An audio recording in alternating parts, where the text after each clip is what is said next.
നമ്മുടെ നാട്ടിൽ ഇന്ന് കണ്ടുവരുന്ന ഈ ഓൺലൈൻ മീഡിയ ഈ ഒരു ഏതെങ്കിലുമൊക്കെ കോഴ്സ് പഠിച്ച് ജേർണലിസവുമായിട്ട് യാതൊരു ബന്ധവും ഇല്ലാത്ത ആൾക്കാർ ഒരു ഫോണും എടുത്ത് ഇങ്ങനെ നടന്ന് റിപ്പോർട്ട് ചെയ്യുന്നതും ഈ പ്രൊഫഷണലായിട്ട് പഠിച്ച് പല പല വലിയ വലിയ മീഡിയാസിലൊക്കെ വർക്ക് ചെയ്തിട്ട് വന്നിട്ട് ഈ 24 റിപ്പോർട്ടർ പോലുള്ള ഈ ചാനലിൽ വർക്ക് ചെയ്യുന്ന ഈ രണ്ട് മീഡിയ തമ്മിൽ എന്താണ് വ്യത്യാസമുള്ളത് ഇന്നത്തെ കാലഘട്ടത്തിൽ? ഒരു വ്യത്യാസം നമുക്ക് കാണാൻ പറ്റത്തില്ല. രണ്ടുപേരും വളരെ തുക്കട നിലവാരത്തിലാണ് പോയിക്കൊണ്ടിരിക്കുന്നത്. എന്തൊരു മോശം റിപ്പോർട്ടിംഗ് ആണ് ഇവർ ചെയ്യുന്നത്. എനിക്ക് ഓൺലൈൻ മീഡിയക്കാരെ ഞാൻ വിട്ടു, ഓക്കെ, അവരങ്ങനെയാണ്. പക്ഷെ ഈ റിപ്പോർട്ടർ അതേപോലത്തെ ഈ 24 ഇങ്ങനെയൊക്കെ പറഞ്ഞ ചാനലുകൾ എന്ന് പറഞ്ഞാൽ വാർത്താ ചാനലുകളാകുമ്പോൾ അതിനൊരു ഇച്ചിരി നിലവാരം കാത്തു സൂക്ഷിക്കണമല്ലോ. ഇവരെന്തോന്നായി ചെയ്യുന്നേ? ഈ എല്ലാ മീഡിയാസും എന്തായി ചെയ്യുന്നേ? ഈ ചാനലുകാർ ഈ മനുഷ്യന്മാരുടെ മാനസികാരോഗ്യത്തിന് യാതൊരു വിലയും കൊടുക്കാത്ത, കൊലപാതകി പോയ വഴി, കൊലപാതകി കത്തി മേടിച്ച വഴി, കൊലപാതകിയുടെ അച്ഛൻ വരുന്നു, ഇങ്ങനെയൊക്കെ പറഞ്ഞ് ഉള്ള സാധനം എല്ലാം എന്തിനാണ് ഇങ്ങനെ വീഡിയോ ആയിട്ട് ഇടുന്നത്? അത് അവരങ്ങ് ആഘോഷിക്കുവാണ് ഒരു കൊലപാതകം നടന്നിട്ടുണ്ടെങ്കിൽ. ഇത് കാണുന്ന മനുഷ്യന്മാരുടെ മാനസികാവസ്ഥ എന്താണെന്നോ ഒന്നും ഇവര് മനസ്സിലാക്കുന്നത്. ഈ കൊലപാതകി പോയ വഴിയോ കൊലപാതകി വന്ന വഴിയോ ഇതൊന്നും എല്ലാവർക്കും അറിയേണ്ട ആവശ്യമില്ല. ഇതിനൊന്നും ഇത്രയും ഭയങ്കര എന്താ പറയുക, ഭയങ്കര ആഘോഷിച്ച് ഇത് അങ്ങനെ റൂട്ട് മാപ്പ് ഇങ്ങനെയൊന്നും പറഞ്ഞ് അങ്ങനെ വാർത്ത കൊടുക്കേണ്ട യാതൊരുവിധ ആവശ്യമില്ല. മീഡിയയുടെ ഉദ്ദേശം എന്താണ്?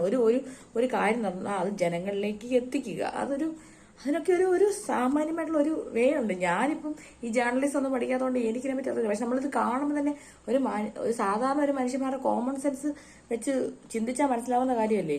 ഒരു മനുഷ്യനെ മാനസികമായി തളർത്താത്ത രീതിയിൽ വാർത്ത പറയുമ്പോൾ അതിനൊരു മര്യാദയുണ്ട്. ഇത് ഒരു മര്യാദ ഇല്ലാതെ മനുഷ്യന്മാരെ കൊല്ലുന്ന ഈ വാർത്ത കാണുന്ന ആൾക്കാർക്ക് വാർത്ത കണ്ട് മാനസികമായിട്ട് എന്താ പറയുക, സമനില തെറ്റണം. ആ രീതിയിലുള്ള റിപ്പോർട്ടിംഗ് ആണ് ഇവർ ചെയ്യുന്നത്.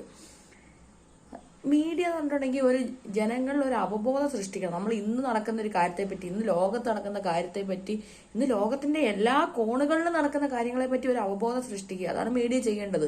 പക്ഷെ ഇവർ എന്തെങ്കിലും ഒരു കണ്ടന്റ് കിട്ടുവാണെങ്കിൽ ആ കണ്ടന്റിൽ ഫോക്കസ് ചെയ്ത് ആ കണ്ടന്റ് കുഴിച്ച് അതിനെ മാത്രം അങ്ങ് സ്പ്രെഡ് ചെയ്യുന്നു.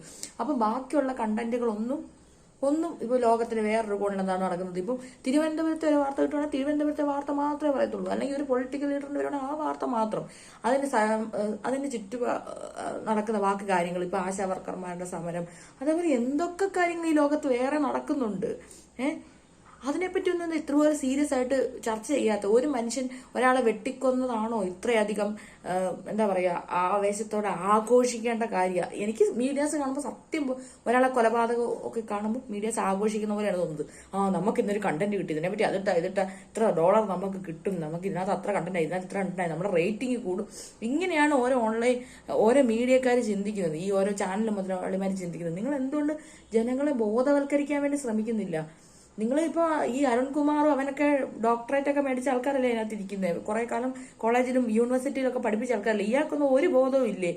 ഒരു അധ്യാപകന്റെ ഒക്കെ ധർമ്മം എന്താണ്? അയാൾ ഒരു മനുഷ്യന്റെ ധർമ്മം എന്താണ്? മറ്റുള്ള ആൾക്കാരെ എന്താ പറയാ ജ്ഞാനം കൊടുക്കുക അല്ലെങ്കിൽ ഒരു അറിവ് കൊടുക്കുക എന്നുള്ളതിന് പകരം ഇതുപോലെ ഒരു വിഷയത്തിൽ ഇങ്ങനെ ഡിഗ് ചെയ്ത് അതിന്റെ ആവശ്യം എന്താണെന്ന് എനിക്ക് മനസ്സിലാവുന്നില്ല. ഒരു ന്യൂസ് വന്ന് നോക്കി അത് റിപ്പോർട്ട് ചെയ്ത് കളയുക.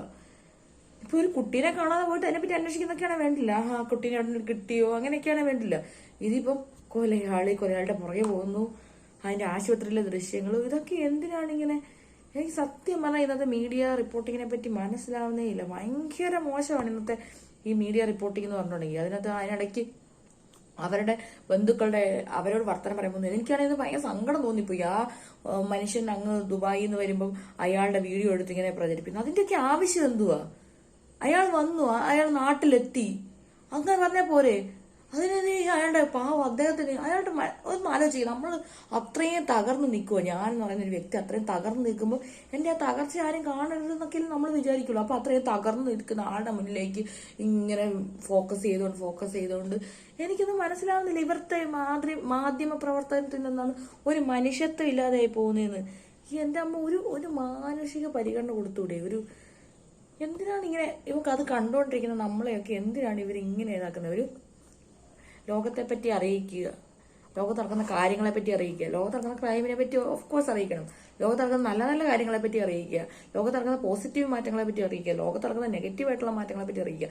പിന്നെ ഇവർ ഈ അന്ത്യചർച്ചയ്ക്ക് ലഹരി എന്താണ് കൊല്ലുന്നു, ലഹരി മാറുമോ, ഇതൊക്കെ ഇവർ ലഹരി ഉപയോഗം മാറാൻ വേണ്ടിയാണ് ഇവർ ഈ പറയുന്നത്. അല്ല, ഇവർക്ക് കണ്ടന്റ് വേണം. ഇവർക്ക് കണ്ടന്റ് വേണ്ടതുകൊണ്ടാണ് ഇവർ പറയുന്നത്. ഈ വാർത്ത വായിക്കുന്ന ആർക്കെങ്കിലും ആത്മാർത്ഥതയുണ്ടോ? ഒരുത്തിനും ആത്മാർത്ഥതയില്ല. ഈ വാർത്തയുടെ മുതലാളിമാർക്ക് ആത്മാർത്ഥതയുണ്ടോ? ഇല്ല, ആർക്കും ആത്മാർത്ഥതയില്ല. ഇവർ ഈ ലോകം മാറാൻ വേണ്ടിയോ ഈ ലോകത്തൊരു പോസിറ്റീവ് ചേഞ്ച് ഉണ്ടാകാൻ വേണ്ടിയോ അല്ല ഇത് പറയുന്നത്. ഇവരുടെ ആവശ്യം എന്ന് പറഞ്ഞാൽ കുറെ കണ്ടന്റ് ഉണ്ടാക്കണം, എന്തൊക്കെയൊക്കെയോ കുറച്ച് വിളിച്ചു പറയണം, എന്നിട്ട് കുറെ ആൾക്കാർ ഇത് കാണണം, എന്നിട്ട് ആൾക്കാർക്ക് സമനില തെറ്റാണ് ഇതെല്ലാം കൂടെ കണ്ട് ഇതാണ് ചെയ്യേണ്ടത്. പക്ഷെ ഈ വാർത്താ ചാനലുകാർ ചെയ്യുന്നത് വളരെയധികം മോശമാണ്. റൂട്ട് മാപ്പ്, മറ്റേ മാപ്പ്, മറിച്ച മാപ്പ്, അത് വേഗം പോയ വഴി, ഇത് വേണം അയാൾ വന്ന വഴി, ഈ CCTV, ആ CCTV. നിങ്ങൾ ആരെ? പോലീസുകാരാണ് ഇതൊക്കെ അന്വേഷിക്കാൻ. പോലീസുകാർക്ക് വേറെന്താ ജോലി? ഈ പോലീസുകാരുടെ ജോലിയാണ് ഈ മാധ്യമപ്രവർത്തകരോട് ഏറ്റെടുത്ത് നടത്തുന്നത്. ഇപ്പം നമുക്ക് ഒരു കാര്യത്തെപ്പറ്റി പോലീസ് അന്വേഷിക്കുന്നില്ലെങ്കിൽ ഓക്കെ, അതിന് മാധ്യമപ്രവർത്തകർ ചില ഇൻവെസ്റ്റിഗേറ്റീവ് ജേർണലിസം എന്നൊക്കെ പറയുന്ന പരിപാടിയുണ്ട്. ഇവരിത് എല്ലാവരും കൂടെ അങ്ങ് കച്ചകെട്ട് ഇറങ്ങിയേക്കുക. അപ്പം നിങ്ങൾ മാധ്യമപ്രവർത്തനത്തെ പറ്റി ഒന്നും അറിയാത്ത എനിക്ക് വരെ ഇത് ഭയങ്കര അരോചകമായി തോന്നുന്നു. ഇതൊക്കെ നിങ്ങളൊക്കെ എവിടെ നിന്നാണ് ഈ മാധ്യമപ്രവർത്തനം പഠിച്ചിട്ട് വരുന്നത്? നിങ്ങൾക്ക് ഒരാൾ ഒരു പൈസ ഉണ്ടാക്കാൻ വേണ്ടി മാത്രമല്ല ഒരു തൊഴിൽ ഏർപ്പെടേണ്ടത്. എനിക്ക് ആ കാര്യത്തിൽ മറ്റേ ഈ വല്ലാത്തൊരു കഥ ബാബു രാമേന്ദ്രനോട് അതുപോലെ കുറെ ജേർണലിസ്റ്റുകൾ ഇങ്ങനെ രാജിവെച്ച് പോകുന്ന ജേർണലിസ്റ്റുകളോട് ഭയങ്കര പിന്നെ എന്താ പറയാ ഇതുണ്ട്, റെസ്പെക്ട് ഉണ്ട്, ബഹുമാനമുണ്ട്. കാരണം എന്ന് പറഞ്ഞാൽ ഇവരൊന്നും ഇതിന് ഈ ഇങ്ങനത്തെ ഊളത്തരത്തിന് പാത്രമായി നിന്ന് കൊടുക്കുന്നില്ലല്ലോ എന്ന്. ഈ അരുൺകുമാറിനോടൊന്നും എനിക്ക് ഒരു റെസ്പെക്റ്റും ഇല്ല. എന്തുകൊണ്ടാണ് അയാളൊക്കെ ഈ കടന്ന് കാണിക്കുന്നത്? വളരെ മോശം എന്ന് പറഞ്ഞാൽ ഇന്നത്തെ മാധ്യമ പ്രവർത്തനത്തെ പറ്റി വളരെ മോശം, വളരെ വളരെ വളരെയധികം മോശം. നിങ്ങൾ ഇതൊക്കെ മാറ്റി ചിന്തിച്ച് കുറച്ചുകൂടെ ആൾക്കാരെ ബോധവൽക്കരിക്കേണ്ട രീതിയിലേക്ക് ഒരു നല്ലൊരു ജേർണലിസം നടത്താൻ നിങ്ങൾക്ക് സമയമായി. പറ്റുമെങ്കിൽ ആരെങ്കിലും അങ്ങനത്തെ ഒക്കെ ജേർണലിസം തുടങ്ങി. ഇപ്പോൾ കുറച്ച് ആൾക്കാർ ഇപ്പോൾ ഫോർത്ത്, ക്യൂ അങ്ങനത്തെ ചാനലൊക്കെ മുന്നോട്ട് വന്നിട്ടുണ്ട്. അവരൊക്കെ കൊള്ളാം. അവരൊന്നും ഇങ്ങനെയൊന്നും ഇട്ട് കൊല്ലുന്നില്ല. അങ്ങനത്തെ ചാനലുകളൊക്കെ കൊള്ളാം. ഈ പരമ്പരാഗതമായിട്ടുള്ള ഈ റിപ്പോർട്ടർ, 24, ഏഷ്യാനെറ്റ്, ഇതുങ്ങളെല്ലാം കണക്ക് തന്നെ. ഇതൊക്കെ എന്താണ് ഇവർ ചെയ്യുന്നത്? വേസ്റ്റ്.